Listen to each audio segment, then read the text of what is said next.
BB news ચેનલમાં આપનું સ્વાગત છે। હું છું અજીઝ ઝુપેલવાલા। સમાચારમાં વાત કરીએ તો માસૂમ દીકરીઓ પર દુષ્કર્મના વિરોધમાં વાલ્મીકી સમાજ આક્રોશમાં કલેક્ટરને આવેદનપત્ર આપી 24 કલાકમાં એન્કાઉન્ટરની કરી માંગ। દેશમાં માસૂમ બાળકીઓ પર વધી રહેલા દુષ્કર્મના બનાવો સામે વડોદરાના વાલ્મીકી સમાજમાં ભારે આક્રોશ ફાટી નીકળ્યો છે। રાજસ્થાનના ગંગાનગરમાં 13 વર્ષની બાળકી પર થયેલા સામૂહિક બળાત્કાર અને વડોદરાના છાનીમાં 8 વર્ષની બાળકી પર આચરાયેલા દુષ્કર્મના વિરોધમાં સમાજના અગ્રણીએ કલેક્ટરને આવેદનપત્ર આપવામાં આવ્યું હતું।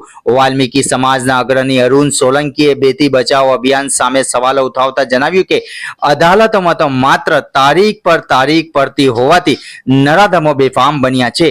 તેમને વડાપ્રધાન અને ગૃહમંત્રીને કડક કાયદો લાવવા અપીલ કરી ચેતવણી આપી કે જો કાયદો નહીં બદલાય તો જનતા કાયદો હાથમાં લેશે। સમાજે આવા નરાધમોનો 24 કલાકમાં એન્કાઉન્ટર કરવાની ઉગ્ર માંગ કરી છે। Report Aziz ઝુપેલવાલા। 14 વર્ષની છોકરી પર દુષ્કર્મ થયું છે, તેને લઈને આજે તમે રજૂઆત કઈ જગ્યાએ રજૂઆત અને શું છે? સર, અમે આપણા વડોદરાના સંગમ સવાદકોટ વિસ્તારથી અમે સૌ બધા વાલ્મીકી સમાજના આજે ભેગા થઈને કલેક્ટર સાહેબને આવેદનપત્ર આપવામાં આવે છે કે રાજસ્થાનની અંદર ગંગાસાગરમાં 13 વર્ષની દીકરી પર કુલ 32 નરાધમે દુષ્કર્મ કર્યું હતું, બળાત્કાર કર્યો હતો। એ છોકરી પરમ દિવસે આઈસીયુ હોસ્પિટલમાં દેવલોક પામી છે।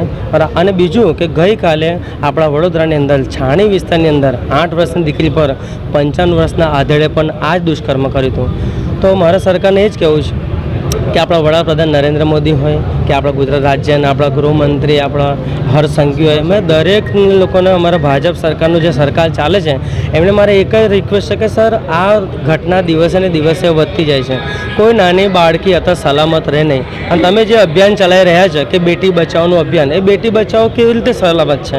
બેટી બચાવો સલામત છે જ નહીં। એટલે અમારે સરકારને એ જ કહેવું છે કે સાહેબ, કોઈ એવો કાયદો કાઢો કે જેથી આ દુષ્કર્મ રોકી શકાય। આ દિવસે ને દિવસે આ ઘટનાઓ વધતી જાય છે, એટલે તમે ખાલી એને પકડો છો, પછી કંઈ તમે કારાવાસમાં મૂકી દો છો, પછી તારીખ પર તારીખ વધી રહી છે અને એમાં કશું કહે આ દુષ્કર્મ વધતું જાય છે। એટલે કોઈ એવો કાયદો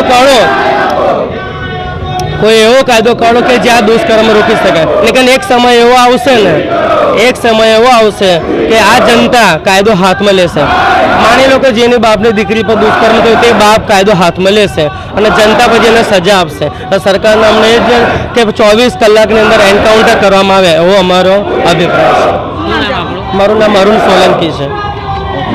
ઘંટી છે તેમને ક્લિક કરો જેથી અપડેટ ન્યૂઝ તમારા સુધી પહોંચી શકે।